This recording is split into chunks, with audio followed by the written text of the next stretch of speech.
Perfect. Great. So golf courses are open in California? Sacramento, they are. They're Stanford. We're all shut down. The peninsula here, we're all shut down. So no golf. I haven't hit a ball in over a month. Okay, same thing here. Except for it's the usual shit right here. We're 6 months. We're 6 months inside. Yep. And usually golf courses get open right around this week in the south part of the province of Quebec. But right now there's still snow on the ground in Quebec City, and we're expecting snow tomorrow. So golf is a long way from us. The services. You're still kind of going in and out. You're going in and out. I'm gonna see. I may have to move. We'll give it one more shot. If it starts flaking out, I'm just gonna move inside. It should be good. Jake. So I'm honored to be joined by you. You're a golf coach. I have a lot of fun following. You're bright. You're entertaining. As an academic counselor too, and I'm a former school teacher for 10 years. Oh, wow. I can tell you that your stuff is A1.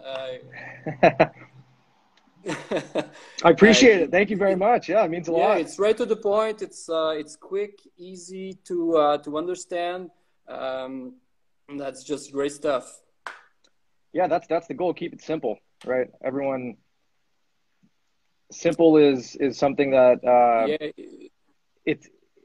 I didn't think it would be so hard to convey a short, simple message when talking about the golf swing, but it turns out to be a lot harder than I thought. I remember the first day jumping in front of the camera and just mumbling over my words for about 8 hours. Wasn't that long ago, and then then it just the whole communication part is as much of an art as learning the golf swing. I had to kind of just start from scratch. My communication skills were awful, and making these videos, obviously I have a blast making them, but it's definitely helped in terms of helping my communication skills and communicating a message and all that good stuff. So yeah,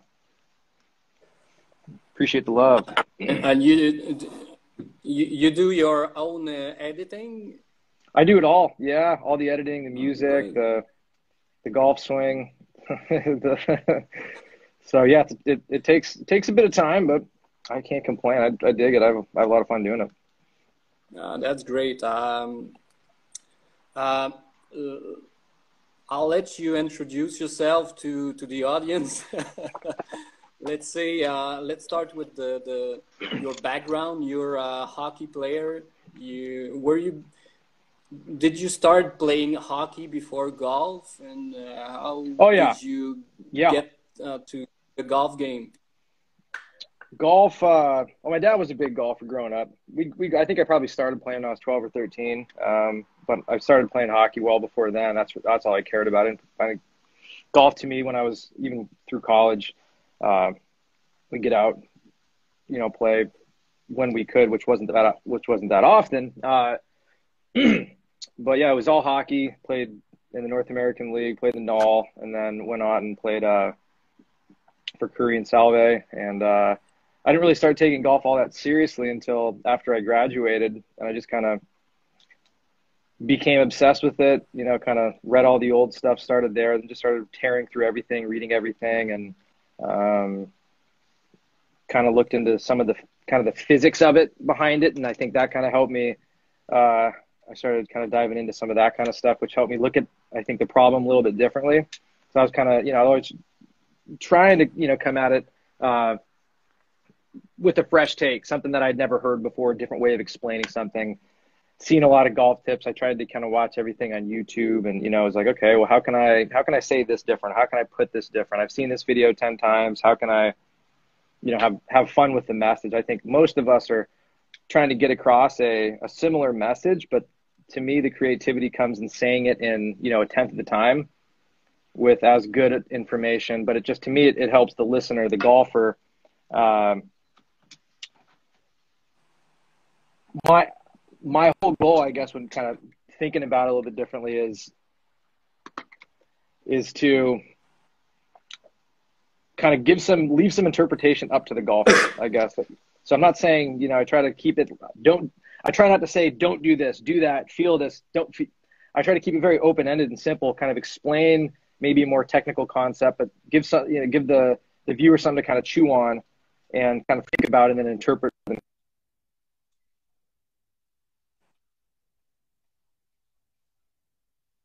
I losing you? Yeah, we're losing you a little bit.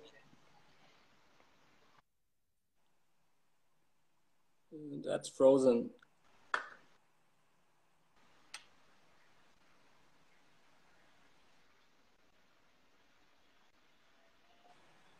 Are we good? We have the sound, we have the image. That's okay. We're good? So there's a... We back? Where did we cut out? Yeah, we're back.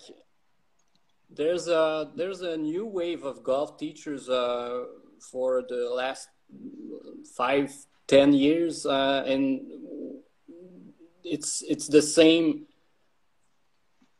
It's the same struggle. There's a lot of myths that we go through, and we like to go by and explain better and different ways.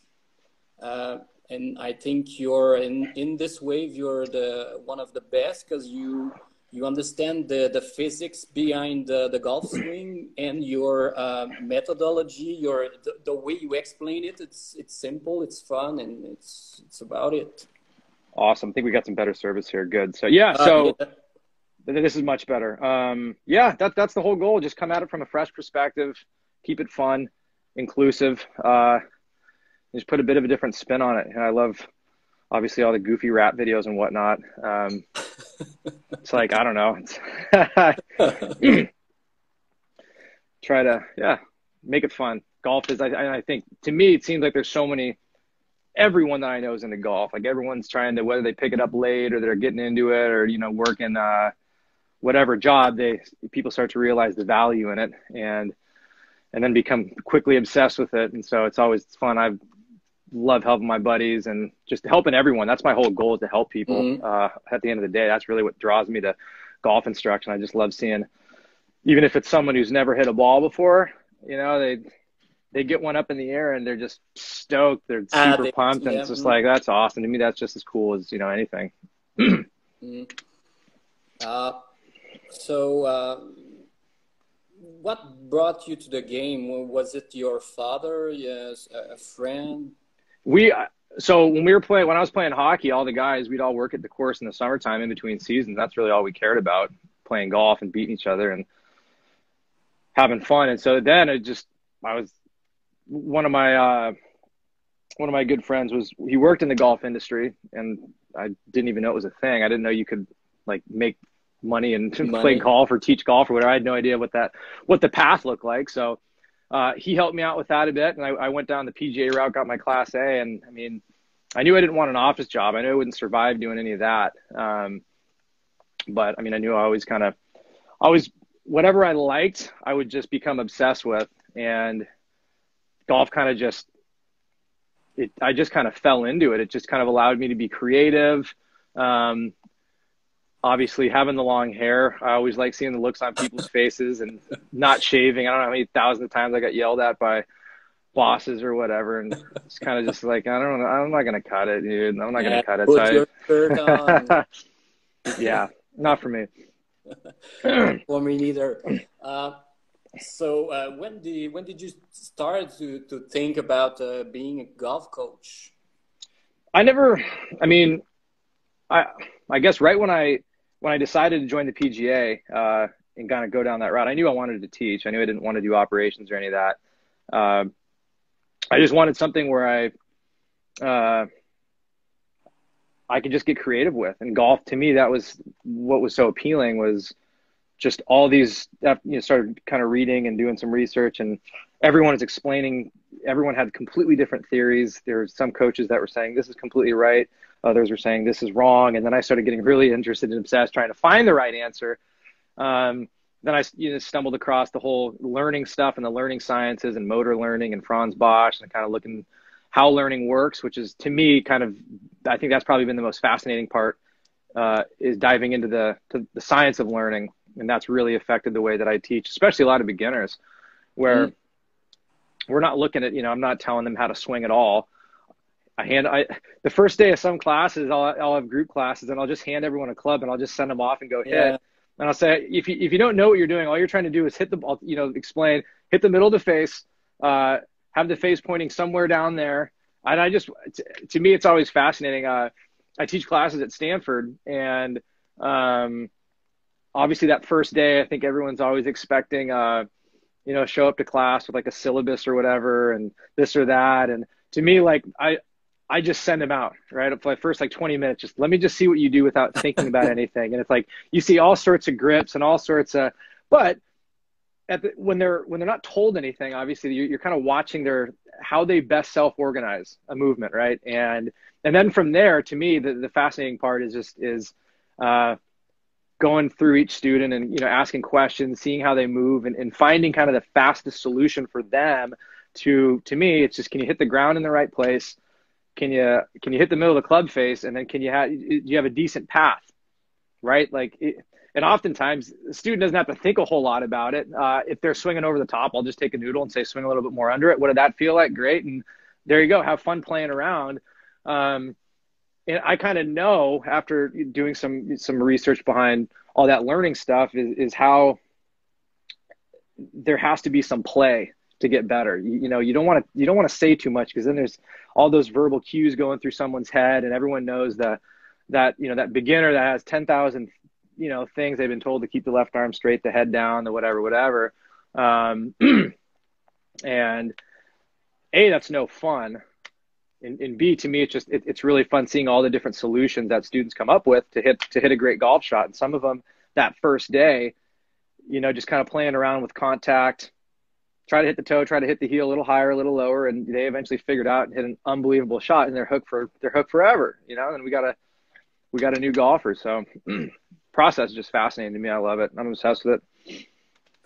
And I share the same background as you. I taught a lot of beginner golfers, and the fascinating part is there's no perfect grip, there's no perfect stance, there's no perfect swing. So for them, they're fresh. They are completely fresh, and you don't want to make this golf swing more complicated than it seems to them. So most of the time I saw other teachers speak a lot for 40 minutes during an hour golf lesson, and that's just not what I want to do with my students. Totally. And I saw that you, sorry for the shitty French Canadian accent. Tabarnak. You played hockey, so you probably heard this accent a lot in your career. I've been yelled at quite a bit. Did you play the hockey with some famous French Canadian players? No one too famous. But I had one of my childhood coaches was very French Canadian and loved yelling at me. So all the swear words, I probably know all those. I've been throughout the years, I've been yelled at, by every coach I've had.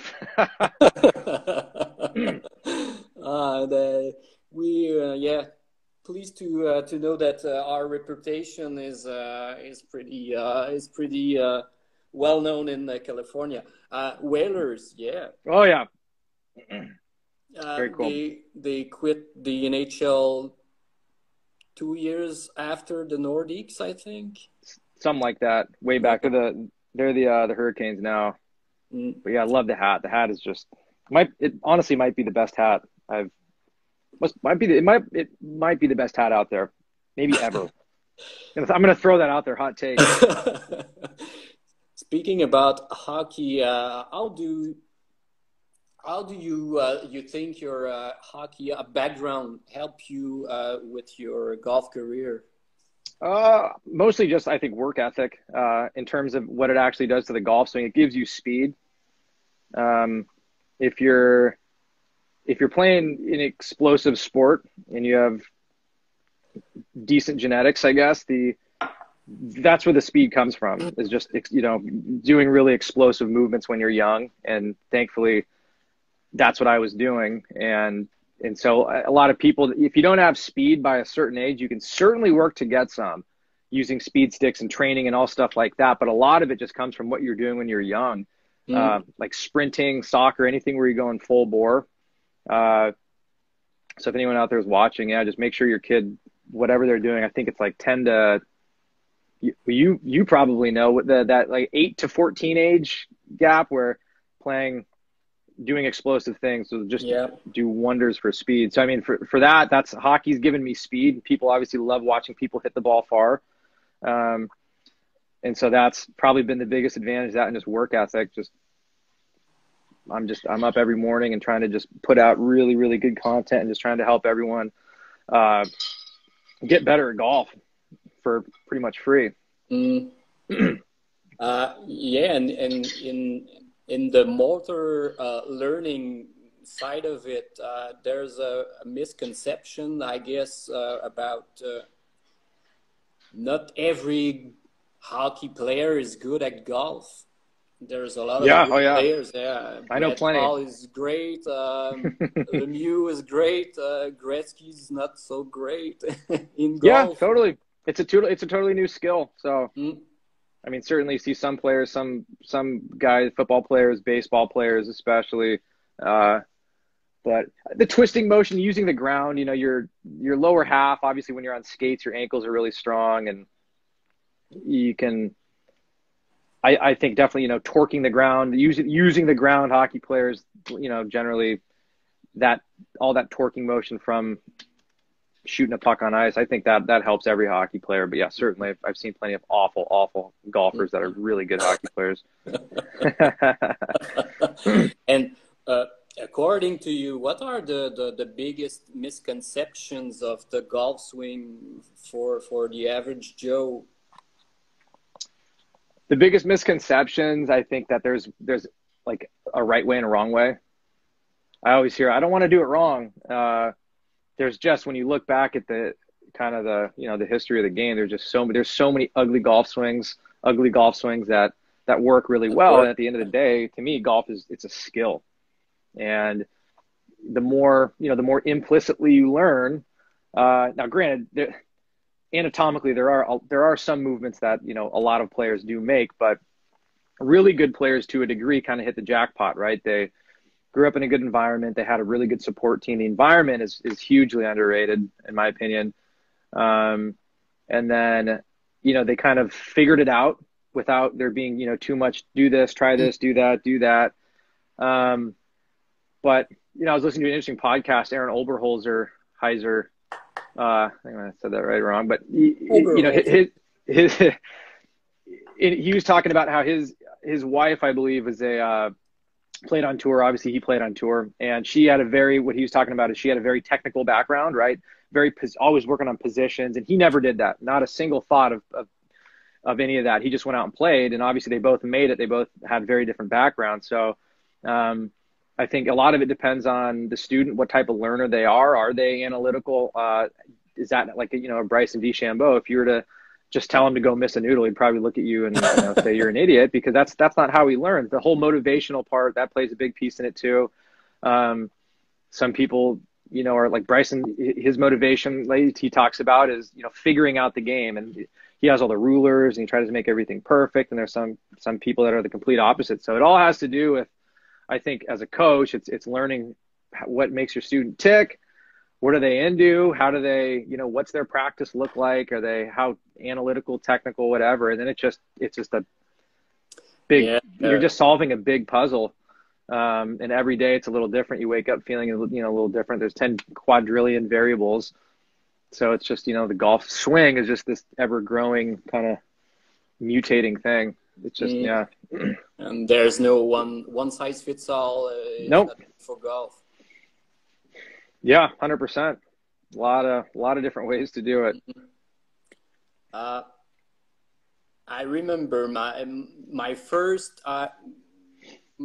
lesson I gave for a group of adults. We were teaching the perfect grip.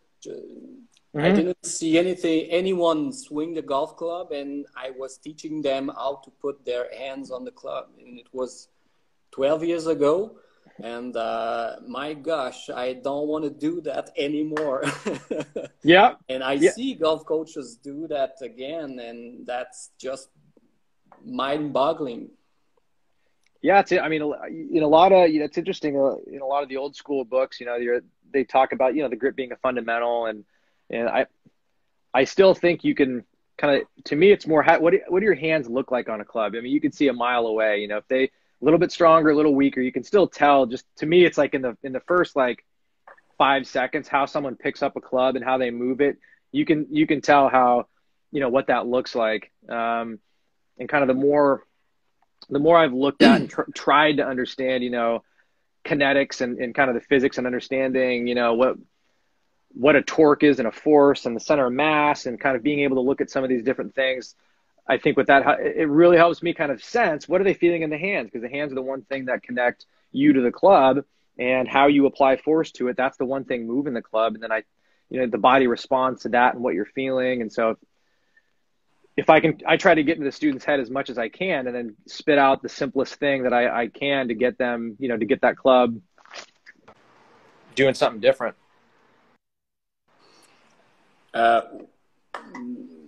We live in an interesting era for the golf industry, the golf teaching industry. The TrackMan and the Flight Scope just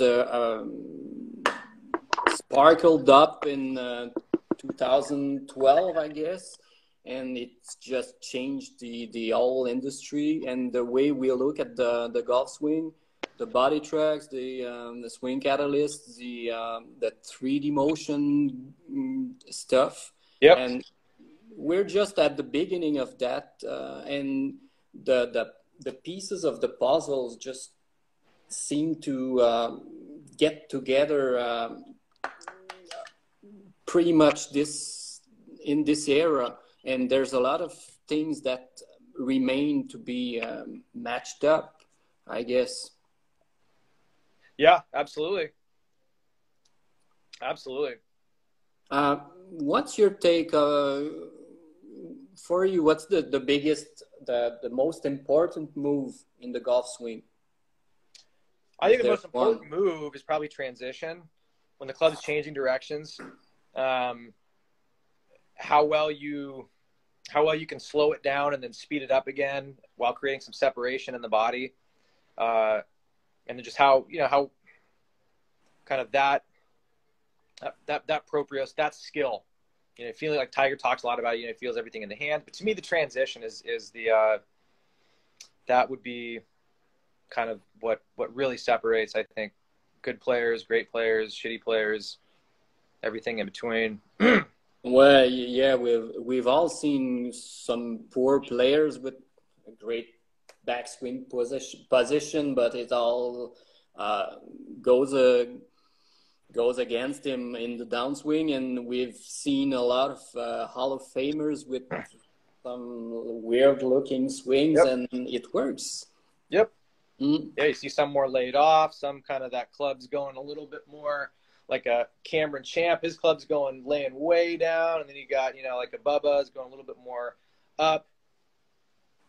There's just so many ways to do it, and I think ultimately the body self-organizes a pretty darn good way to do it. And you can kind of take, obviously making changes is great, but you still want to look at it, you know. And I think one of the best things that a player can do that no one does is videotape your swing when you're hitting it the best.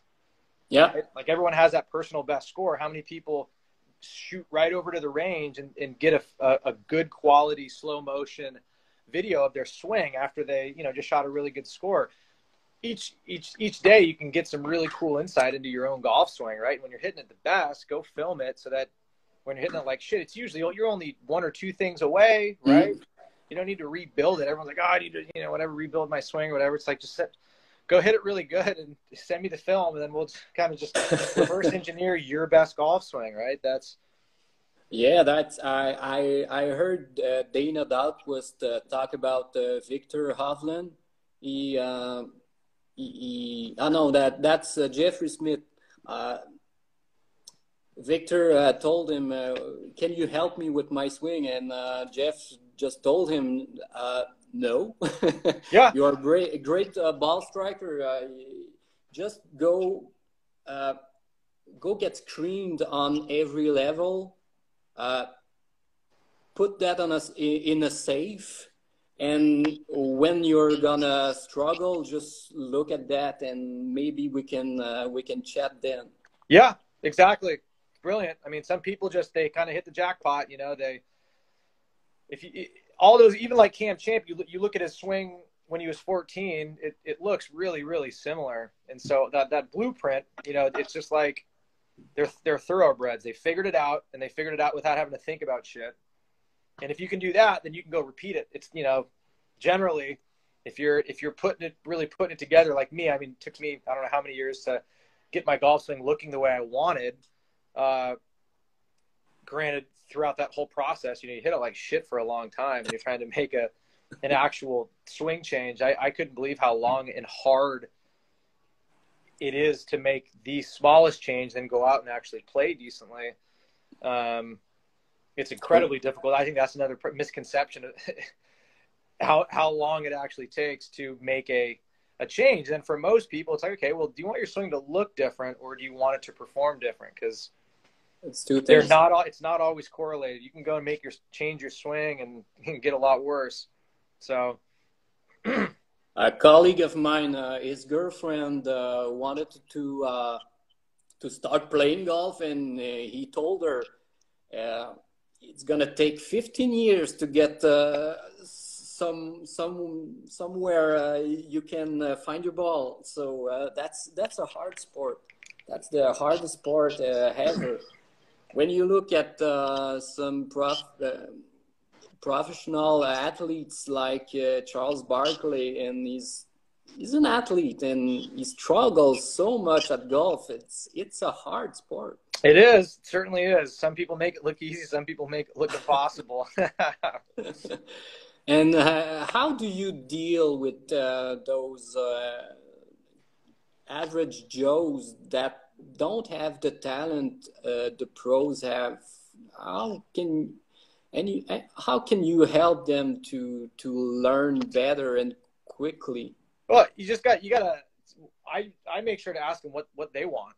Everyone, no matter how shitty of a golfer someone is, they're still going to be pumped off certain things, and that might just be hitting a ball in the air. You know what I mean? So I make sure to ask, what do you want to get out of this?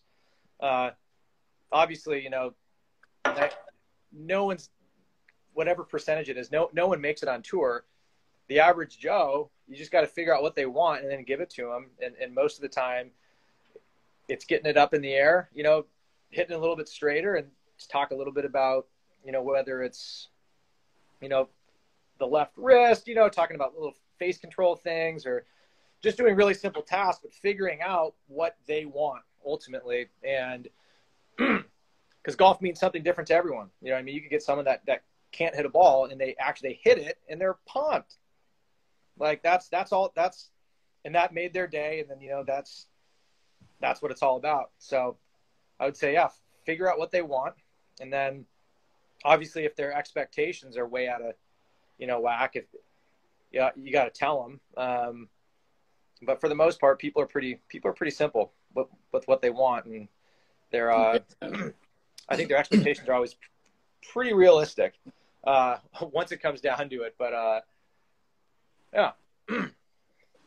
The one point I just figured out with better players is their expectations are way higher than what's supposed to be. They are expecting to hit 80% of the greens every fairway and get up and down 75% of the time, and that's something we really have to work on with these players. And sometimes I just show them the stats from the PGA Tour, and they're just like, no, I'm gonna be better than that. Yeah, I mean, for those types of players, I guess for any player, make the course shorter and work your way back, right? That'd be just a really simple way. If you want to shoot better scores, if you're not, just go from the front tees, play from the front tees, see how good you can do until you can shoot a certain score, then move back and move back and move back. You learn so many good lessons doing that. Just a simple example of changing the environment. But yeah, to your point, what you see on TV is the best players playing their best golf at that time, and it's always constantly fluctuating. And so best players on tour, there's still plenty of dispersion, and they can hit it pretty shitty some days. Yeah, and they're human. You were at the I think you were following Tiger at Torrey Pines this year. Yep. So that's a good thing for good players to witness a PGA Tour or a pro tournament and see, feel, hear the sound of the golf shots, and you'll see some pretty weird shots actually. Totally. And that's yeah, the first golf tournament I ever went to first PGA tournament, it probably wasn't that long ago. But yeah, I mean, the environment's like nothing. It was like the weirdest. Everyone was quiet, and like it was odd. But I mean, it's just the coolest thing ever. Everyone's silent, and someone's hitting a shot, and obviously seeing Tiger live is absolutely insane. But kind of talking about learning, the mirror neuron, just watching someone. I think everyone's had the experience of hitting balls or next to someone better than you, or you see someone really pure and you're close, or you're a couple mats down from them and you're watching them swing, and you notice yourself, kind of your rhythm gets a little better, and like it's a super powerful thing to watch really good golfers hit balls. You learn a ton just by looking. There's no verbal cues involved. You're just your eyes and the subconscious just absorbing all those nuggets. And for the younger players, that I think that's the best advice we can give them is to play with better players. So you think you hit it 100%. Good? Listen to this shot from the pro, and you'll learn something. Oh, absolutely. I learned so much playing with players that were better than me. So much. I see Ben out there, Golf Hawk. What's up, buddy? He's an awesome golfer. I learned so much from Ben. Holy shit. But yeah, play with really good players. Super great thing to do.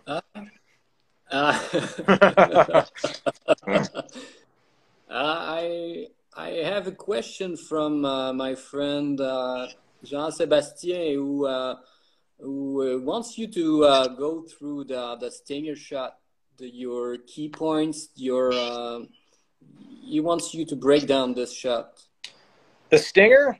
Yeah. Just put the ball way back in your stance and aim left, and just and try to hit a 3 or a 2 or a 3 iron, or we'll say if you're hitting an iron, I imagine that's what they're looking for. I just say pretend it's a pitching wedge, right? 3 simple cues. Try, hit down on it. Obviously, the more you hit, the steeper your angle of attack. That's going to shift the path out to the right. So you got to aim left, and then really just get that handle forward. It's a matter of just taking that 2-iron and turning it into like a driver, whatever that takes. How many yards will that take off the shot? How many yards? I mean, carry yards. It won't go. I mean, I guess it depends on where you're playing, right? I mean, if you're playing, if there's wind, if you're hitting into the wind, if the fairways are hard, it may go further, right? It depends on the course you're at. But there's no exact number. It would totally depend. But I mean, I love hitting that shot. I've got this little 2-iron. I just throw it in the back of the stance and aim a trillion yards left, and it's in the fairway sometimes. I think I think I reposted this shot. JS is asking.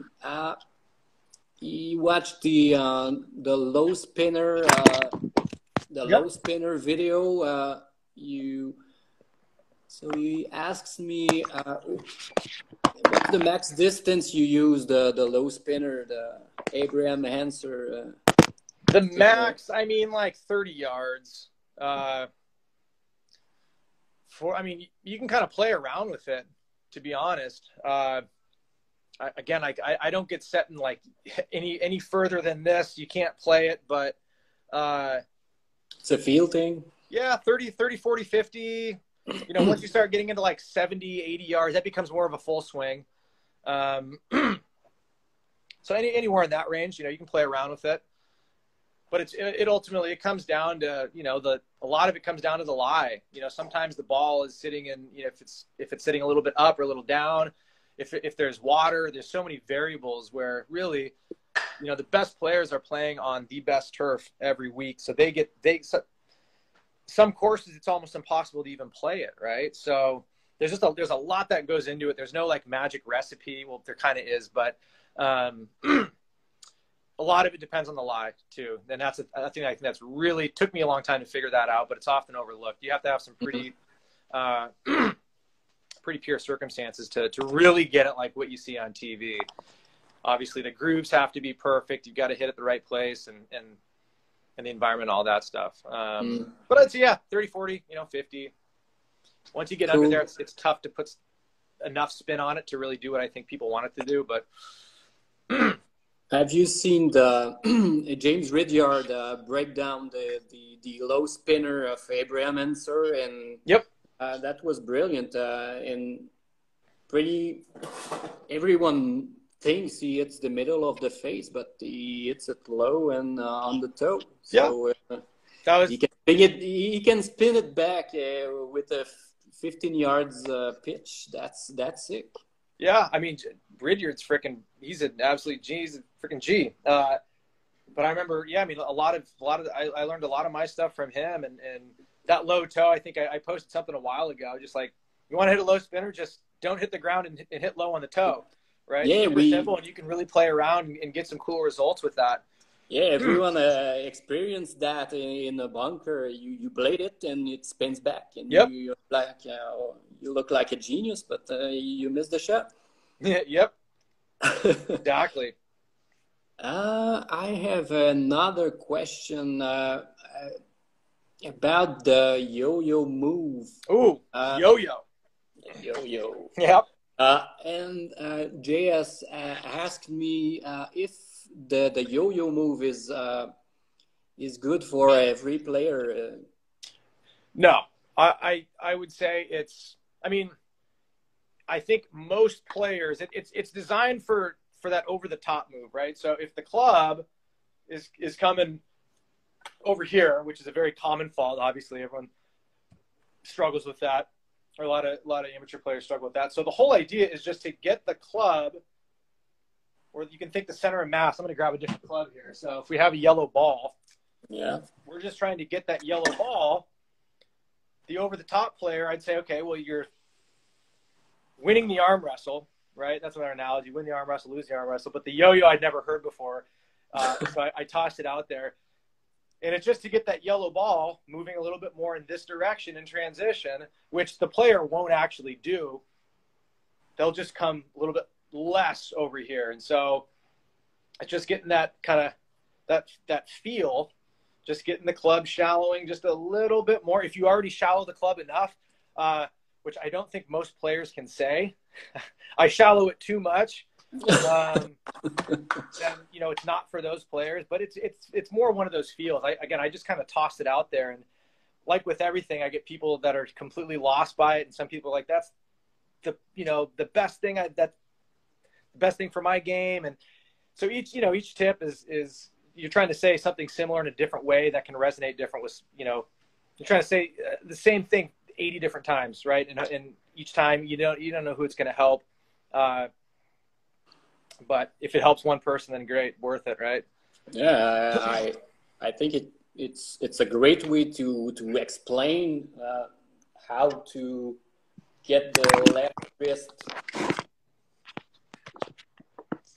in flexion and in ulnar deviation in the downswing, and it sends the center of mass behind the hands, and you're in the slot. Yeah, exactly. And it's just, you know, I always try and think of cues, things that people already know how to do, because it's already stored in there, right? When you start throwing, okay, we need the right arm to externally rotate more and to supinate more, and we need this wrist more in flexion. And while some, you know, that can be valuable, certainly, if you can just say the whole, you know, get them to do 4 different things and tell them to do one thing, obviously that one thing's going to be better. If you're trying to get more shaft lean, just go hit shots under a tree for a year, right?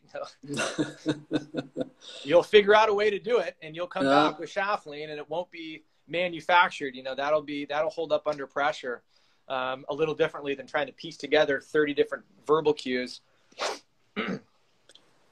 Another question I have for you is, how do you, I saw the clip on the pivot. It was extremely well illustrated. Can you talk about how you see we talk about weight, the movement of the weight and the pressure. What's your take on that?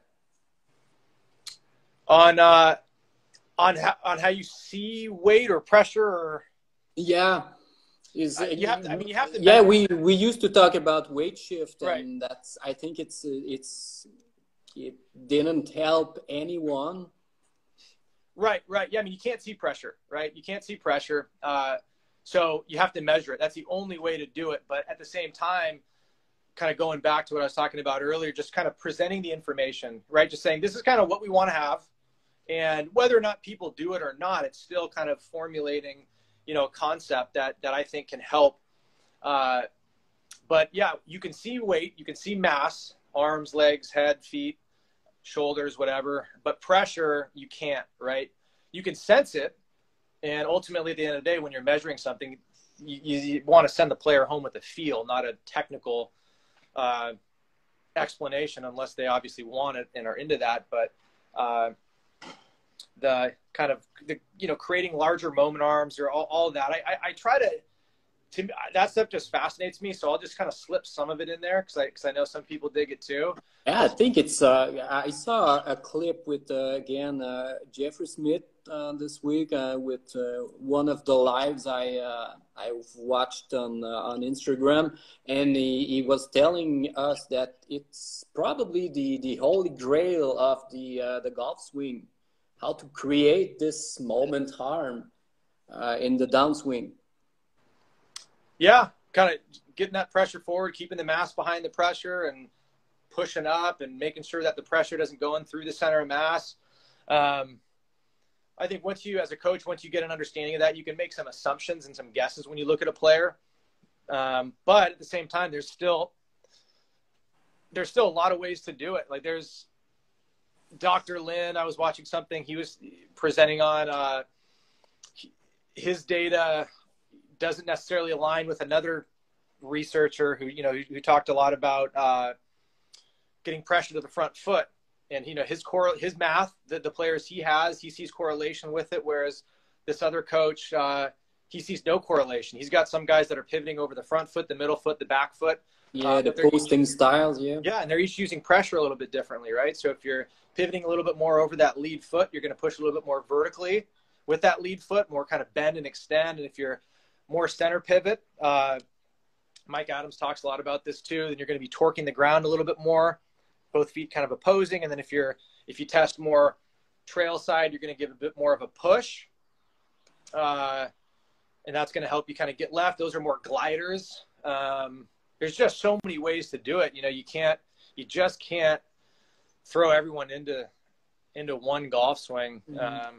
Humans are messy. Yeah, that's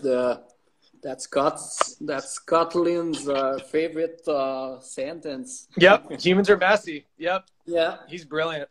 Yeah. I've watched. What's your approach on putting? I saw talking about brilliant guys. I saw live in a webinar with David Orr. Yep. And that was mind-boggling how bright this guy is and how different his approach is. Do you have a preference in putting? Putting, I mean, I don't want to say I've looked at a lot of it. I subscribed to Flat Stick for a while.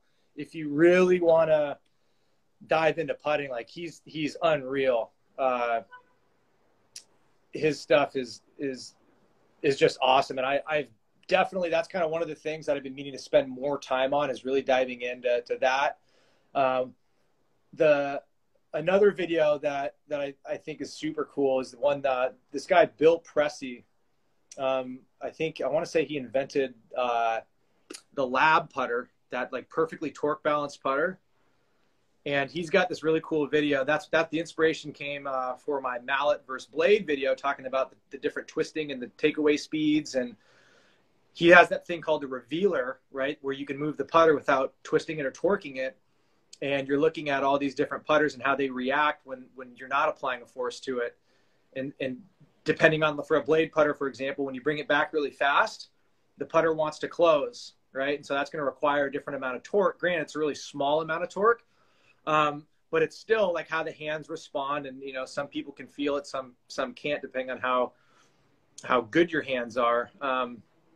But all those just there's so many little subtle details, especially in putting. It's like all the feels are just, you know, they're times like a trillion. You have to really be aware in the hands and have just really crazy feels. Like I would love to just like jump in Tiger's head, you know what I mean, for like a week and just like wonder what, you know, I mean, granted, I'm sure they're simple, but it's just like they can feel the tiniest little changes.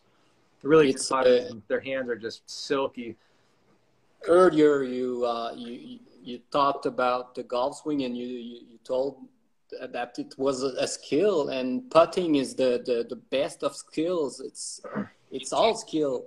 And David Orr was telling in this webinar that golf pros don't use one stroke; they use different strokes on different 100%. But that's that.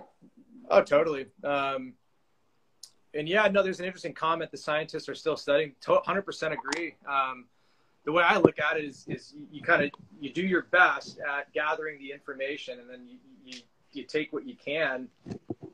I think the more you can draw from what people that are way smarter than me are saying, and then if you have a decent understanding of it, you know, then you go and experiment with it and try and apply it and just do the best you can. I mean, there's still so much to be learned, but you still have to give an answer and give your best, right? But that's the part that's fun, is going out and diving into some of the more technical stuff and then testing it out, seeing what works, doesn't, going from there. And at the end of the day, it's our job is to make something extremely complex, at least less complex, and easy to understand for our students. Totally. There's a really great quote. I can't remember where I saw it, but it was simplicity without having complexity at first. So if you never dive deep, then your simple answer is probably not going to be that great. It's usually the ones that that really dive in the weeds and then kind of really try to understand it and come out on their side with those. I found those coaches, those are the ones that I've always looked up to and tried to kind of emulate and really dive in and make sure that I did my homework, I did my research, and then, do my best to kind of humanize it and just use that information in the simplest way possible. Yeah. And one good thing from those recent times is golf coaches are not afraid anymore to reach out to other coaches to have an outside look at their students' swings or whatever. Totally. Yeah. I mean, it's apparently back in the day, it was a very closed community. Everyone was holding all their stuff super tight. And now it's like everyone's just dumping it out on Instagram, and at least I am. But and I have a question from Left Gin. What's your opinion on Mac O'Grady and Stack and Tilt? Yeah, big fan. I don't know much about Mac's stuff. I just know he was a big fan of the golf swing. He had a beautiful golf swing. I love watching it. And the Stack and Tilt guys, they were revolutionaries as well, talking about the body tilting and turning. And I don't think Stack and Tilt's for everyone. If you kind of test out and turns out you pivot a little bit better over the lead foot, then it's a great model. But I think they get misunderstood a lot as well. The first chapter in the book says all we're really trying to do here is hit the ground right on that line, that picture they have, and we're trying to control path. And that's the first thing they said, which is everyone thinks that there's this one model, which I don't think they teach like that. I don't know them personally, but I've only heard their good things. They're super smart, and I think Stack and Tilt it's super misunderstood. And Mac O'Grady, I think he influenced every teacher for the last 3 decades. Is that right? Directly or indirectly, we've all followed his steps. Yeah, definitely. We have a question from Brian Finlay. The top 2-3 drills or training aids if you're trapped in your New York City apartment. Yeah, I guess it would depend. I mean, if you're trying to work on your golf swing and you have an iPad, get Mirror Vision, and that's probably my favorite training aid ever. So I can just stick an iPad in front of me, not have to look in a mirror behind me, and I can draw a line and play around with movement. So I make most of my players who are trying to make an actual change stare at an iPad, and I'll draw some lines for them or tell them what to look for, and they start super slow, and then they know the feedback is the phone or my eyes, and then that's it. But for most players that are looking to make a swing change, people don't spend nearly enough time moving slow and practicing deliberately and really focusing on the movement. If you're changing a movement, the feedback has to be the movement, not the ball. And that's where everyone, I think, runs into problems that are trying to make a swing change. They're focused on the movement in their head, but they're using the ball as the outcome. That's a recipe for disaster. Mm-hmm. And doing 100% golf swings while working on something, it's probably the worst thing. I have a student who made 3 swings in a row, and the first one, he said it was his Nicklaus golf swing, the second one, the Trevino, and the third one, the Arnold Palmer, and they all looked the same. Identical. Yep, I love that. That's it's a great thing to do, is to show students, all right, make your whatever swing, your Nicklaus swing. They look at it and they're like, oh my God. And take a long time. We have to exaggerate a lot in the first phases of of changing a golf swing, and usually students don't realize that. It's not by trying to make little changes that you will succeed. Oh, 100%. plug the old phone in here. Yeah, absolutely. It takes time and When you lots of see, reps. yeah, when you see Alex Noren make his practice swings, and you're like, what the heck is he doing? He's doing that. Yeah, that move, yeah, is nuts. I love it. I'm a huge Yeah, fan. I love it too. So I think there's only 2 minutes left. We're about to get kicked out. I'll let you conclude with your Instagram premium stuff. It's only $5 a month. Everyone has access to your great stuff. Yeah, so I'm essentially what I'm trying to do is I'm trying to post every day. It won't happen, but wall posts every day, and then a bunch of supplementary info. So the way it works, I just add you to my close friends, and then I'm putting all sorts of stuff on Vimeo, kind of getting more creative with how I deliver certain messages and answer questions, and really just trying to kind of take it to the next level. And I obviously, with the whole quarantine thing, I've really had to just find a way to just get a little bit more creative, and so it's really been, for me, it's been just an interesting time to sit down and just create more. And so that it's a really cool platform. The whole idea is, I don't want it to be this big clunky website where there's all these, videos from 1,000 years ago. I want it to, every day as I'm learning and pumping out information, I want it to be really fresh. And so kind of throughout it, I post links to, like, each story has their own kind of little sub story, and I have that all linked within the story. So you don't need to leave Instagram. That was my whole goal. Is get everything on Instagram for almost free, right? And if I can get enough people to do that, then I can literally, help so many people without there being a cost issue. Obviously, clubs are expensive, but the instruction thing, I always thought it would just be so cool to be able to give out really good information for borderline nothing, and just see how it works. And so, yeah, I mean, if anyone has any questions, shoot me a DM. It's really, really simple. You just pretty much, I obviously pump out a bunch of these kind of videos explaining it, but you just swipe up and then shoot me a message. I add you to the DM list, and you just get a whole bunch of cool stuff just fed to you all day, every day. Great. Thanks for your time, buddy. Take care. Let's hope this quarantine thing will be behind us in a small amount of time. Keep safe. Thanks a lot. Absolutely. Much appreciated. Got to give a big shout out to everyone working in healthcare out there, saving lives. If you are in healthcare, shoot me a message. I've been doing free healthcare analysis since this whole thing started. So shoot me a DM on that end.